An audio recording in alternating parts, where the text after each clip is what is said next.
মানুষের জীবনের চালক হল ভয়। মানুষ সর্বদা ভয়ের কারণ ঠিক খুঁজে নেয়।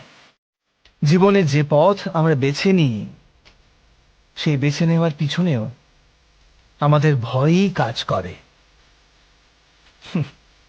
কিন্তু এই ভয় কি বাস্তবিক? বিবেচনা করুন।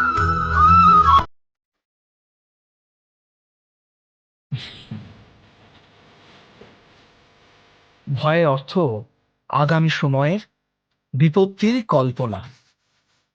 কিন্তু সময়ের প্রভু কে? হুম? না আমরা সময়ের প্রভু, আর না আমাদের শত্রু অথবা আমাদের প্রতিস্পর্ধী। সময় তো ঈশ্বরের অধীনে চলে। তাহলে যদি কেউ আপনার ইচ্ছে করে ক্ষতি করার পরিকল্পনা করতে থাকে, তবে কি সে বাস্তবে আপনাকে ক্ষতিগ্রস্ত করতে পারে? না। কিন্তু ভয়ে পরিপূর্ণ হৃদয় আমাদের অধিক ক্ষতি করে। এটাই কি সত্য নয়?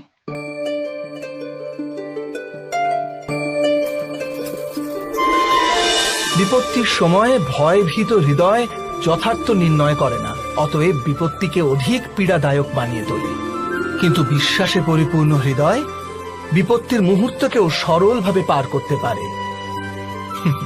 অর্থাৎ যে কারণে মানুষ হৃদয়ে ভয়কে স্থান দিয়ে থাকে, ভয় ঠিক তার বিপরীত কার্য করে। এটাই কি সত্য নয়?